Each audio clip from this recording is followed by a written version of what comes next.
So with our handsome Mr. A, ready, Allston, we're gonna warm up a little bit. I'm just gonna do a couple little find-its just to get him in the groove. But I wanted to work a little bit with some loose leash walking as well as get into like leash pressure. So I know some of these topics have been touched base on with a few other previous students, but it's nice to sometimes see them again or see them with another dog.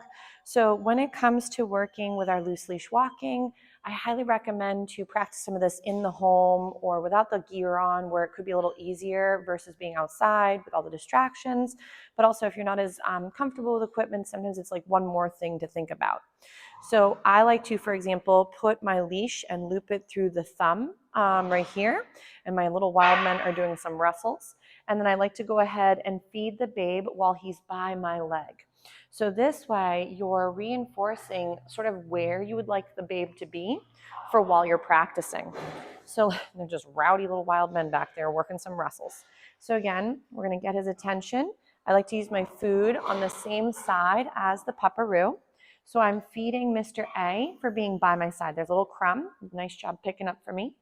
So if you find also your babe might be taking food a little harder, when your dogs take food a bit harder, it tends to be they're overexcited, overwhelmed, or a bit stressed. Over-arousal could be part of the issue too, where they're just so jazzed. And it's either because of the environment or the distraction level or also the value of the food. So sometimes if you find they're a little bit more bitey with certain things, I highly recommend to feed flat palm. So you're almost feeding livestock. So you don't get any teeth on your fingers while they could be a little overwhelmed, or you feed the floor.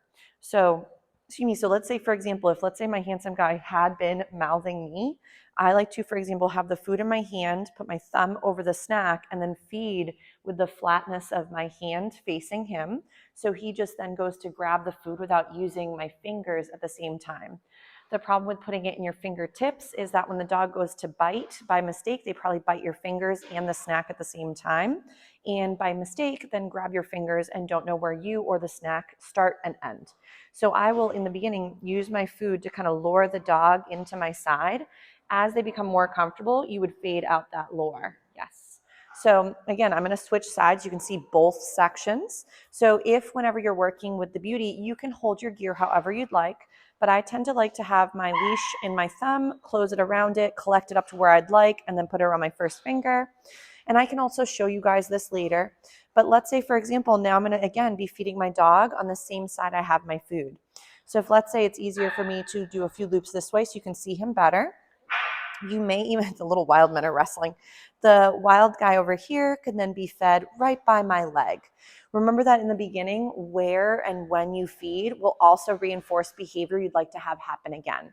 So if let's say right here, we're feeding him by mistake as he comes in front of your space, he might think that cutting you off or being in your leg zone is where you'd like him to be. So be careful that where you feed is where you'd like him to be or where you'd like him to be targeting. So I like to, in the beginning, use my food as my, again, target. And then as he's doing a nice job, you might fade this out or bring the hand up a little higher and then work him this way. Nice, and feed for that. The two wilds are doing a great job doing some wrestles. They're too silly. So, but I'm glad all the boys get along so nicely, which is beautiful. And I think Mr. Little B, since he's the youngest, is taking a little nap in his little section. Still out here, but in the little desk area. Nice. So right here, I'm feeding several lovely paychecks for doing such a nice job honing in on me and staying by my side. So that's, again, like a little jackpot.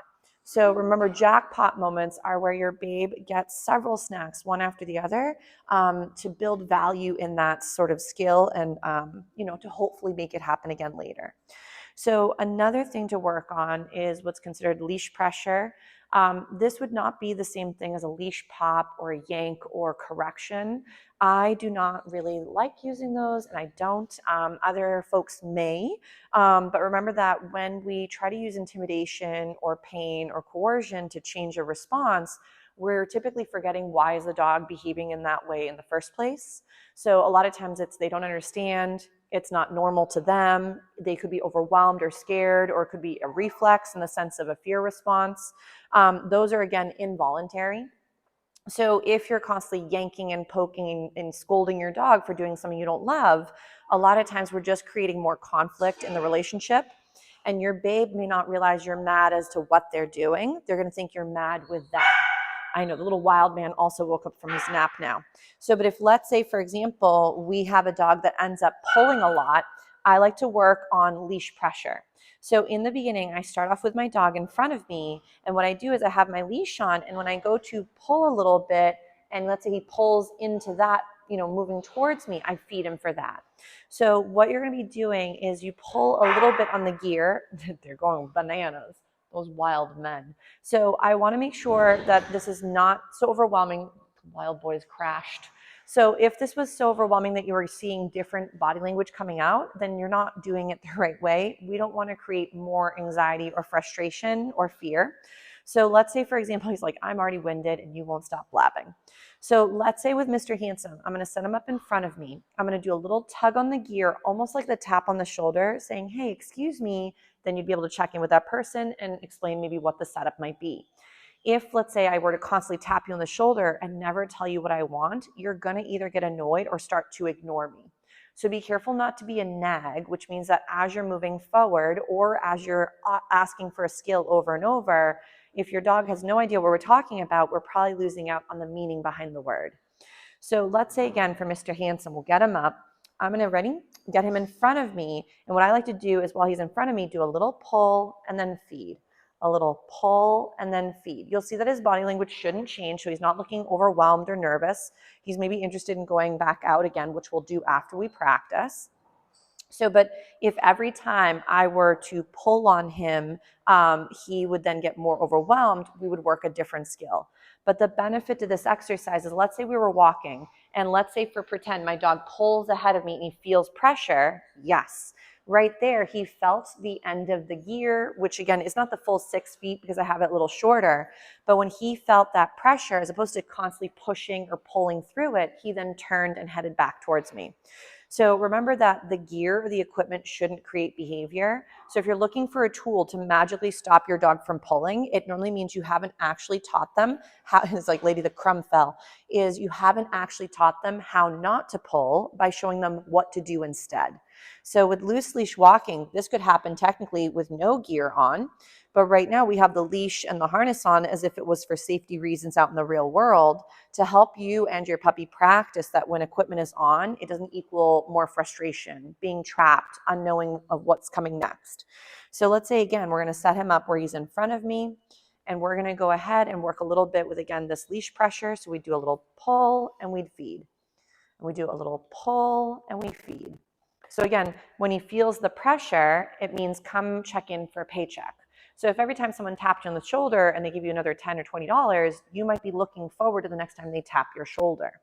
So this does not mean leash pop or correction. I'm not trying to scare the dog or intimidate them out of a skill, because remember that a lot of those behaviors, that we're not looking for are behaviors that are maybe very natural to your dog feeling overwhelmed or flustered or unsure of what the setup might be.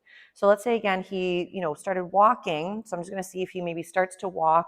And if he goes, so he's like, oops, stepped on the crumb. He says, don't worry, he'll grab it. Delicious. But if, let's say, my dog were to start pulling and he felt that pressure, you'd want to let him go into the end of the leash or into the end of the gear, depending on your length. When he feels the pressure, if he doesn't do a little check-in within 1 to 3 seconds, like he feels it and then doesn't check in, nice check-in for the wilds with the fence. They're like, this is the greatest day of their lives. From there, I would help him. So let's pretend my dog pulled ahead. He was at the end of his leash and there was no check-in, which of course now he's very involved in what we're doing.